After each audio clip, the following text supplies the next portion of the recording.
doctors say we can't explain. But Father, most of all, I pray for spiritual healing for all of us. And Father, I pray that all of us, every last one of us, would come to a point of full and total commitment to your Son, Jesus Christ. And it's in His name that we pray. Amen. Thank you, Kenny and Cindy, for leading us today. And just a minute, you're going to see a picture come up here, I think. I'm going to get to those in just a second. You may, if you're a fan of sports, especially like local high school sports, you probably recognize those two teams. That is Bellevue High School football and Rainier Beach basketball. But as I was riding my bike Friday, I was listening to a preacher on a podcast, and I only wear one headphone so that I can hear other things. I don't wear both of them. But as I was riding, somewhere around mile 70 of 100 miles, there was this guy gave an illustration. And the preacher was talking, and he was talking about, I don't even remember what the point of it was, but the illustration, he was talking about this music school. And it was a pretty prestigious music school, and they were doing they did a survey of the kids, or the students at this school, and they categorized all of them. And they said the top group were those who would go on to something like a New York Philharmonic Orchestra, and would be the top violinists. You know, they would be the first chair, the soloists for major orchestras. Then the second grouping that they had would be people that would play in top-level orchestras. And the third grouping of people were those that they said would end up most likely being music teachers. Great musicians, but just not quite at that level. And so they went through and they began to study. And they did all these kind of different studies to try to figure out what was the thing that you could point to between each of those three groups. And they came down to one thing and one thing only. It had nothing to do with natural ability. The only difference between those three groups, between that top level, that really, really good, and that pretty good, was the amount of hours they had spent practicing. The more practice, the higher up you went. It was the only thing that distinguished them. These two schools, Bellevue and Rainier Beach. If you follow high school sports, you know. Rainier Beach annually has one of the top-ranked teams in the nation. Bellevue, I think, nationally is ranked in the top 5, top 10 nationally for football, high school football this year. You know, you look at these schools, and I always wonder, what makes Rainier Beach basketball and Bellevue football, what makes them so amazing? Well, now, as you look at them, you know, when you see Rainier Beach, you see this guy, you can look and go, I know, demographics, right? Well, there's a problem with that. But Rainier Beach's demographics are not much different than a number of other schools in the Seattle area, and they don't get in the top 25 nationally every year. And somehow Rainier Beach, every year, is ranked up there. What's the difference? There's one difference. Bellevue. You know, if you look at Bellevue, you watch them play, Bellevue really does not have that many guys who go on to play Division I football. They have some. Every year they send a few. They've got a few guys that have made it to the NFL. They have a few. But if you compare them to schools that are nowhere near as good annually, they really don't have that many more or any more guys that go on to play Division I football. And so what's the difference? Why is one school so much better than another? It comes down to one word: commitment. Commitment. You see, their success is built on a commitment that starts even before those athletes ever enter high school. Even before the coaches of these guys, these high school coaches, before they ever start coaching them, there is a commitment that's built into the feeder programs that bring kids up to these schools. And they teach them that theme of commitment. They tell them, we play this way. You know, you could be the greatest basketball player, and if you came in and told the Rainier Beach coach, Hey, look, I know I am really good. I am the next LeBron James, but I don't like the way you play. We're going to play my way. And guess what Rainier Beach's coach is probably going to say to you? Yeah. That's right. Yeah, funny. There's other schools you might want to go because we play this way. You could go to the coach from Bellevue and you could say, you know, I don't like the fact that you don't throw the ball very often. I want to throw it more, and I am a top quarterback, and so listen, I'm going to come play for you, but we're going to throw the ball more. The Bellevue coach is going to look at you and go, okay, you can come play for me, but you're not throwing the ball anymore. We run this, and we commit to this. This is how we play.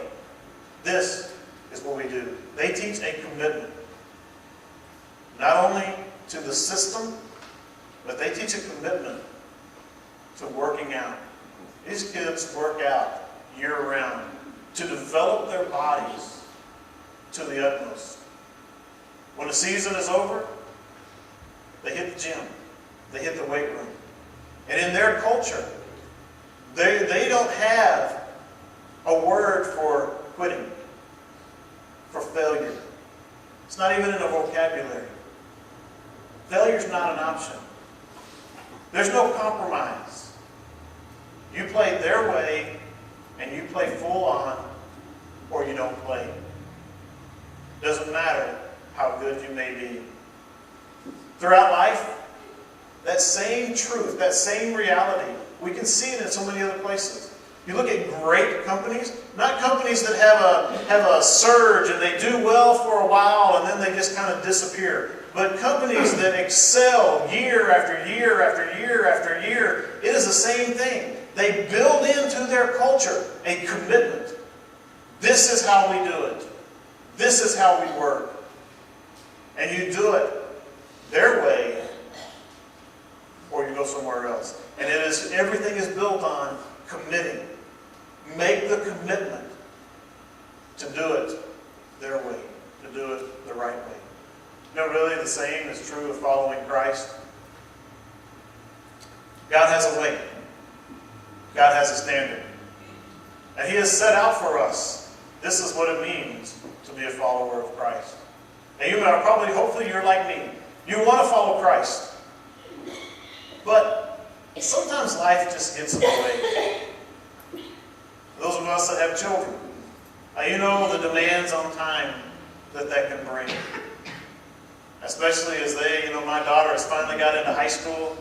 She thinks finally. I think she's went there way too quickly. It seems like every night she comes home and there's something else that we're going to. And it's so easy to just have all of these things on the schedule and to let other things fall to the wayside. And we can say, well, I want to be involved in the community. It places demands on your schedule. If you want to be involved in the community, it takes time. And all of those things, no matter how good they are, wanting to go to my daughter's event, it's a good thing. Wanting to be involved in the community, it's a good thing. But all of those things can begin to compete with the commands of Christ if we allow them. As I said, you probably struggle with some of those commands that Christ has for you and that demand that He places on our life to be fully committed to Him. Part of the vision of this church, our vision statement reads, part of it, it is our desire to develop deeply committed disciples who actively live out their love for God, each other, and our community. I think we all want to live that statement out. We all want to say, yes, I am a deeply committed disciple. I'm a deeply committed follower of Christ. And I want to live out my love for God. I want to live out my love for each other. And I want to live out my love for the community. But we start to compromise with the world. We start to say, well, gosh, I'm awful busy. And maybe I won't do this. Maybe I won't attend this Sunday. Or maybe I won't go to that commitment that I made. Maybe I won't go and serve our community when we do the Halloween warm-up stations. Because I'm going to be tired. It's going to probably be cold and rainy. I mean, come on, it's October 31st in Northwest Washington. What does it do here, generally, October 31st? It gets dark quick, it rains, and it's probably going to be kind of cold.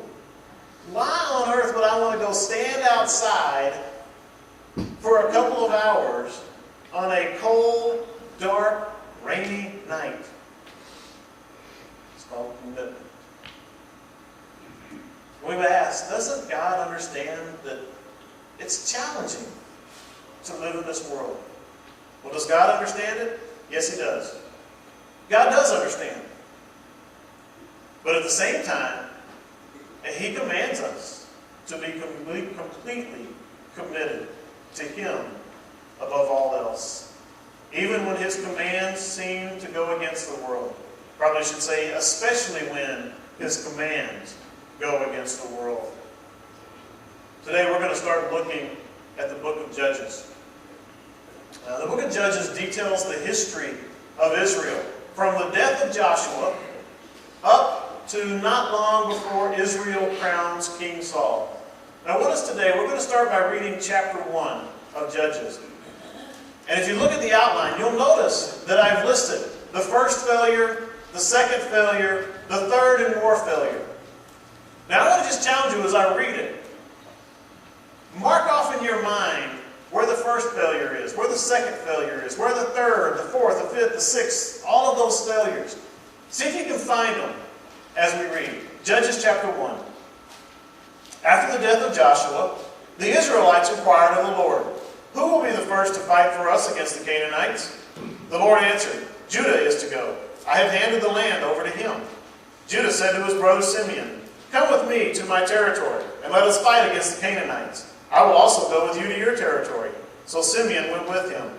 When Judah attacked, the Lord handed the Canaanites and Perizzites over to them. They struck down 10,000 men in Bezek. They found Adonai-Bezek in Bezek, fought against him, and struck down the Canaanites and Perizzites. When Adonai-Bezek fled, they pursued him, seized him, and cut off his thumbs and big toes. Adonai-Bezek said, 70 kings with their thumbs and big toes cut off used to pick up scraps under my table. God has repaid me for what I have done. They brought him to Jerusalem, and he died there. The men of Judah fought against Jerusalem and captured it. They put the city to the sword. They put the city to the sword and set it on fire. Afterwards, the men of Judah marched down to fight against the Canaanites who were living in the hill country, the Negev and the Judean foothills.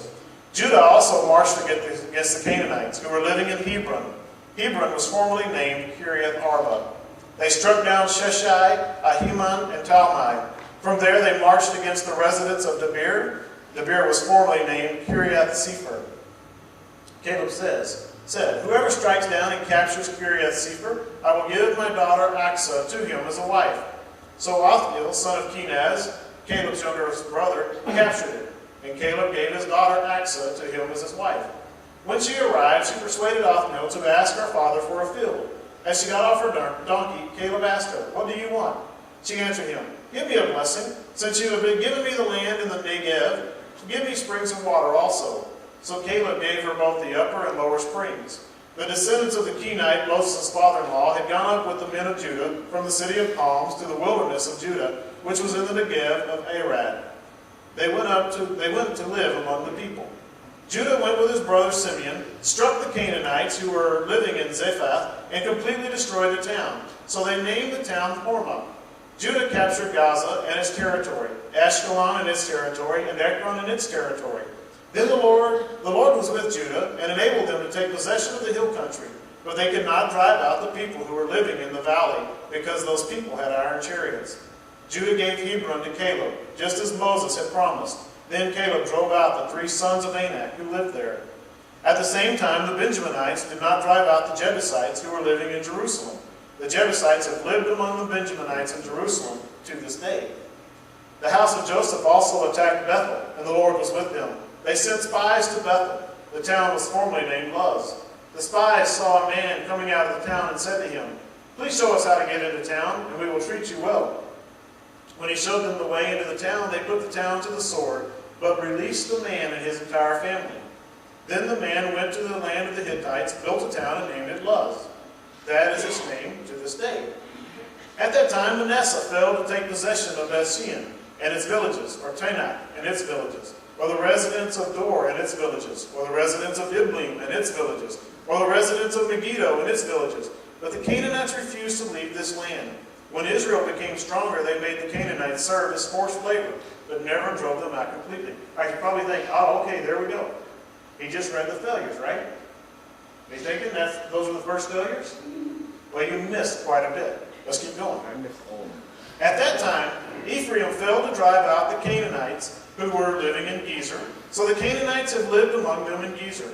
Zebulun failed to drive out the residents of Kitron, or the residents of Nahalal, so the Canaanites lived among them and served as forced labor. Asher failed to drive out the residents of Akko, or of Sidon, or Elab, or Akzib, Haiba, Aphik, or Rehob. The Asherites lived among the Canaanites who were living in the land, because they failed to drive them out. Naphtali did not drive out the residents of Beth Shemesh, or the residents of Beth Anath. They lived among the Canaanites who were living in the land, but the residents of Beth Shemesh and Beth Anath served as their forced labor. The Amorites forced the Danites into the hill country, and did not allow them to go down into the valley. The Amorites refused to leave Harheres, Ajalon, and Shablim. When the house of Joseph got the upper hand, the Amorites were made to serve as forced labor. The territory of the Amorites extended from the ascent of Akrabim, that is, from Selah upward.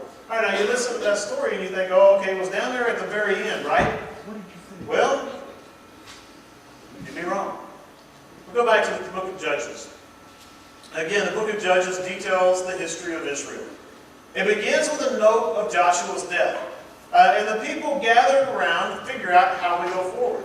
Because if you think back, when Moses was coming to the point where his life was about to be over, Moses had already appointed this man Joshua to be his successor. In business, they call it a succession plan. They knew when Moses was gone, who's going to take charge? Who's going to be in charge? It's going to be Joshua.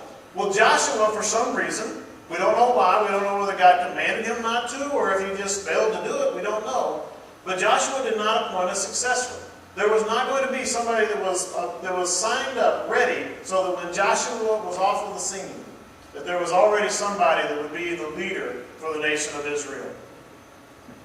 So the nation gets together and they're trying to figure out, what are we going to do? Well, they consult God. It doesn't tell us how exactly they consulted God. We don't really know, except that they prayed, which is always a great thing to do. If you don't know what to do going forward, take some time, pray, and say, God, what do we do first? Who's going to lead us? They pray, they get the answer. That Judah is commanded to go first. Makes total sense. When you go all the way back to the book of Genesis, Judah is the one who is designated as going to be the leader for the nation. He will be the one to provide the leader for the nation. So it makes sense for Judah to go first. They are told to go up, and they would be the first to finish the occupation of the land. So the leaders of Judah, they get their brother Simeon, and they ask Simeon, hey, listen, when we go out to conquer our land and to finish up occupying it, would you guys go with us? And once we finish up taking care of our part, we'll come help you. Now you may wonder, why did they go to Simeon? Why didn't they go to Ephraim or Manasseh or Reuben or Gad or one of the others? Well, Simeon was the perfect one, because Simeon's land is stuck right kind of in the middle of Judah's land. When Joshua laid out and he portioned off all of the land, Simeon's was encircled by the tribe of Judah. And so it makes total sense for Judah and Simeon to work together to take over and to occupy the land. Now we get to the first failure. Verses 4 through 7. Look back at that story. It doesn't look like a failure, does it? I mean, they win the battle. Is that a failure? There's no, we call a team an army that wins a battle. We would look and go, no, that's a success. You don't go into battle going, gee, I hope we lose so we can be a success. No, they win. They win the battle. They capture the king. Sounds like a rousing success so far, doesn't it? This sounds like this is what you want. And they cut off his toe, his big toe, and his thumb.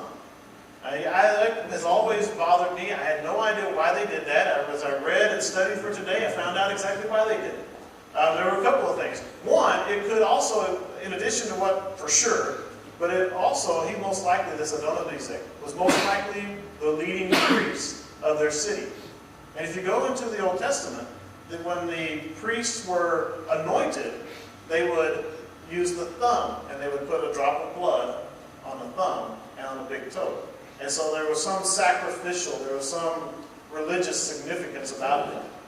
I don't really know exactly why, but they said that the commentaries I was reading said that that was a practice that was used in many of the pagan cultures around there also. But more important than that, from a practical standpoint, if you lose your thumb and you lose your big toe, you become basically incapacitated as a warrior.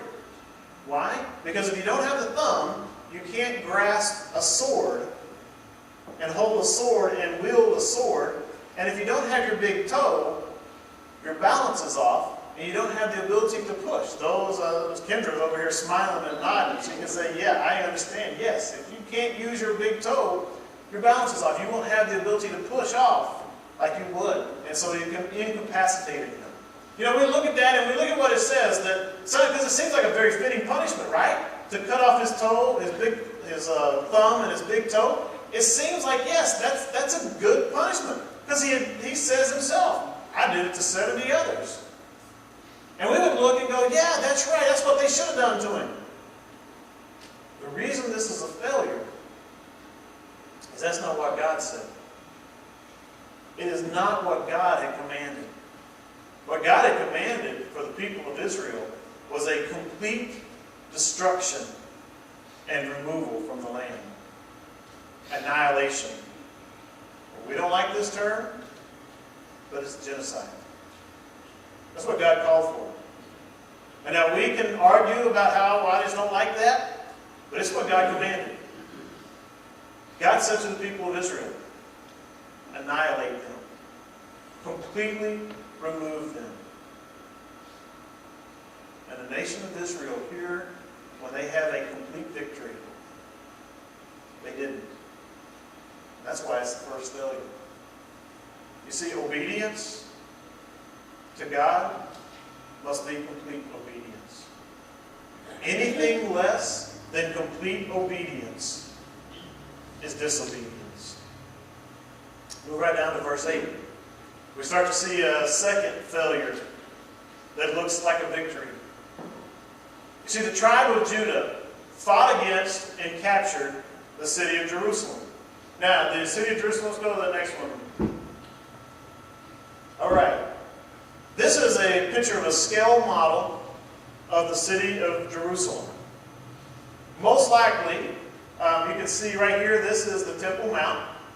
Most likely what Judah captured is the same thing that David captured later. Did you hear that? The same thing that David captured hundreds of years later? Most likely it was right here. This is often what's called the city of David. Most likely that is what they captured, not the entire rest of the area. But it sounds like they win the battle, right? It sounds like everything was good because it says they went and they captured the city of Jerusalem. But right here in this same chapter,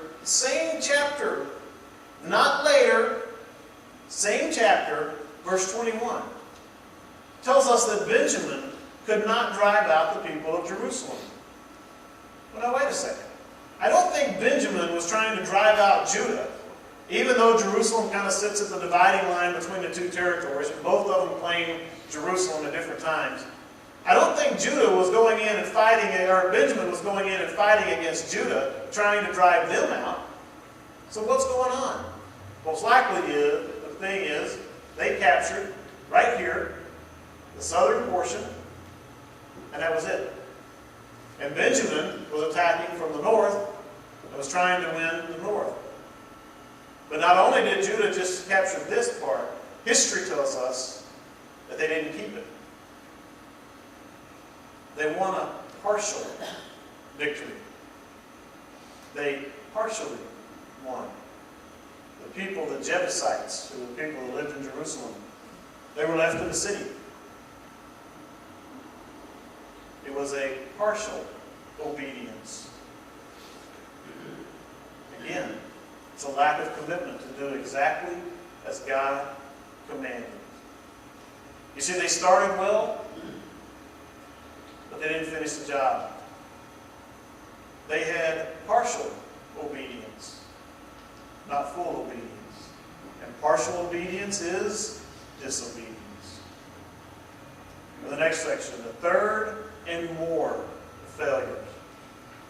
After a section describing a story that is found in Joshua, we get back to the list of failures. I mentioned verse 21 earlier, so we're not going to talk about that in any more detail. So then go to verse 22. We get right back to a story that, again, seems like a victory. Ephraim, one of the tribes of Joseph, attacked the city of Luz, or as we know it, Bethel. Tries to find a way into this walled city. They're trying to find a way. They can't figure out how do we get in. Israel did not have at this time siege equipment. They didn't have the materials, the war machines necessary in order to conquer a walled city. And so if you can't conquer a walled city by breaking down a wall, you got a couple of choices. One is to just camp around outside of it, cut it off, and starve the people out.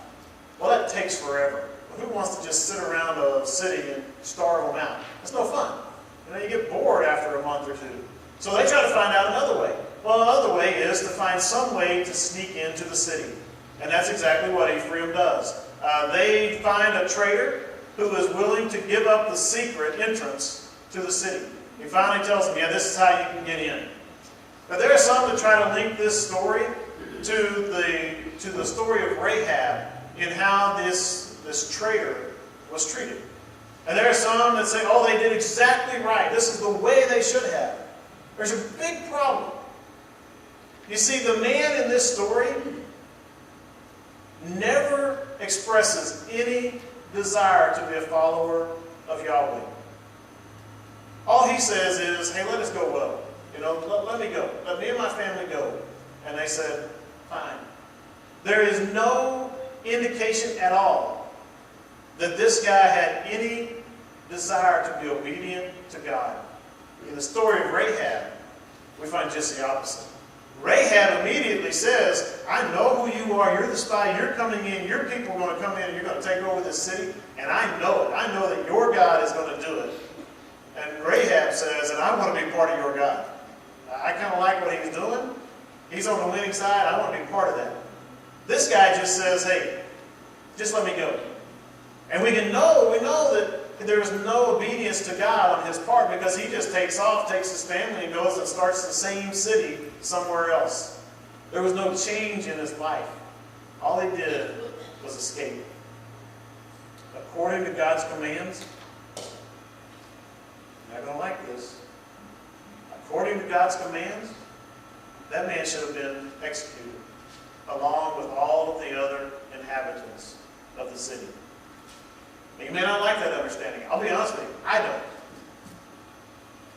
I don't like it.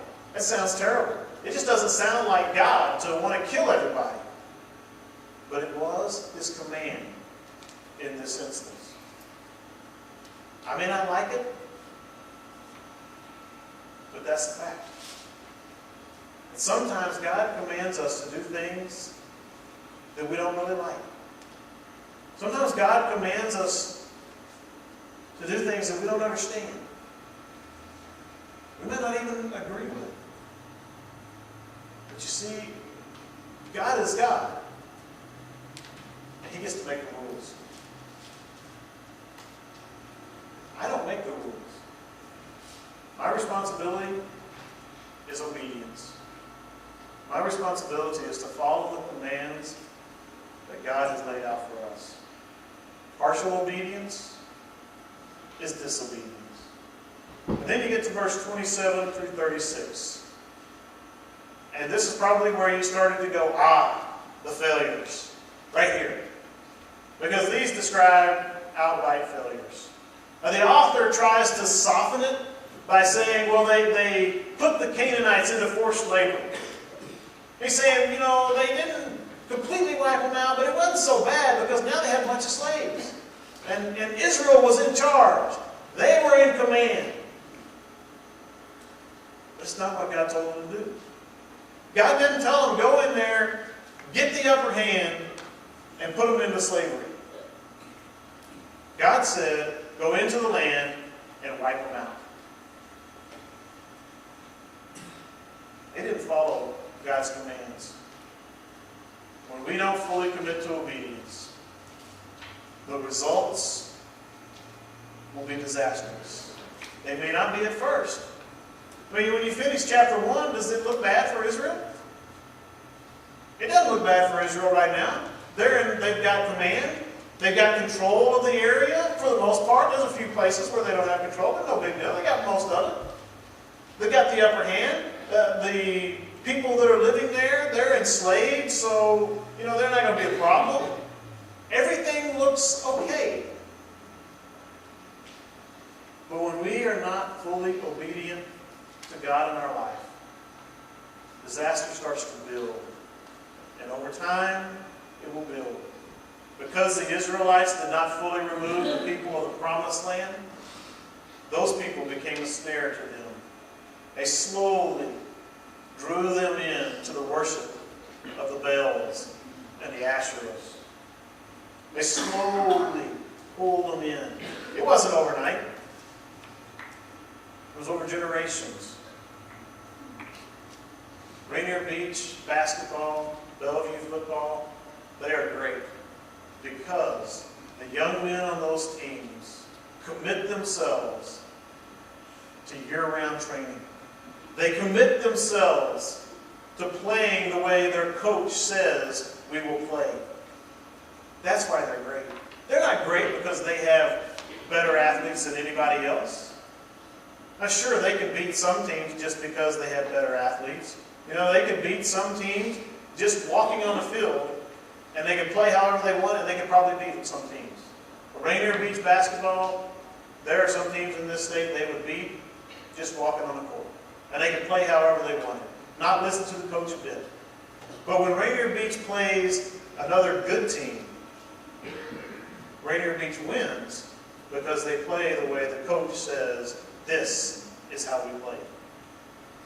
Is Rainier Beach's style the only style? Is it the perfect style? No, it's not. Is Bellevue's offense the perfect offense? Their defense the perfect defense? No. You can win. There's other schools in this area that win almost as much as those two, that play very different styles. But what makes them great is they are fully committed to what the coach says. And not just on Friday night. It's easy to be committed Friday night when you're playing high school football and the lights are on and the stands are packed and the cheerleaders are cheering and the crowd in the stand is yelling, go team, go. It's easy to be committed then. Everybody wants to do their best when the stands are full. Bellevue and Rainier Beach they win championships in the summertime when it's hot in the weight room and when the beach looks pretty cool. And it'd be a whole lot more fun to go sit out on the beach and watch the pretty girls go by.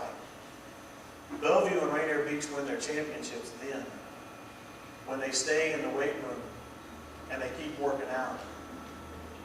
And they work out and they work out. Why? Because they know the coach says this is the way we do it. You and I, our season never ends. We must remain faithful. We must remain deeply committed to being disciples of Jesus Christ, demonstrating our love to God, to each other, and to our community every day. A church that is full of deeply committed disciples of Jesus will change a community. Maybe not overnight, but it will over time. A church that is filled with people who are committed to Christ, who are committed to His church, and who are committed to the community, it will change a community. It may take years and years, it might even take generations. But a church that stays committed to Christ church, to the community, will make an impact. But a church that is full of partially committed disciples will only be changed by the community. They won't change it. They'll be changed by it. My challenge for every one of us is to ask ourselves, which will we be? Will we as a church be a church full of partially committed disciples, hoping that maybe we do some good? Or are we going to be a church of deeply committed disciples who over time will change the community? But even more importantly, which will you be? Are you going to be partially committed? Because if you're partially committed, what is partial obedience? Disobedience. If we're kind of committed, the community will change us. But if we are fully committed, completely sold out to Jesus Christ, we can make an impact, individually and as a church.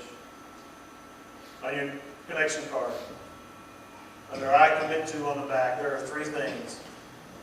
I will not accept partial obedience to Christ in my life.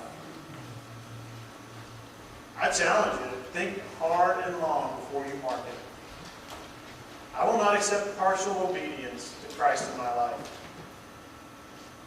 I hope you can mark it. Second, I will examine my life to live fully committed to Christ. If you can mark, I'm going to be not partial, but complete obedience, complete commitment to Christ, then that second one will be a no-brainer. Because the only way you can be fully committed to Christ is to examine your life and to find out where I am not fully committed. And then the third, I will serve Christ through His church here at Calvary Baptist. You want to make a difference in the community? Then you have to be committed to Christ. You got to be committed to His church. And you got to be committed to your community. Are you willing to make that commitment? In just a minute, we're going to sing. And as we sing, I'm going to be standing here. I invite you to come. You may want to come and kneel and pray. Maybe you want to come and talk to me about what that commitment to Christ should look like. And let me pray with you. But I want to just challenge you as we sing. Ask yourself, am I going to be partially committed and be changed by the community? Or am I going to be fully committed and change the community?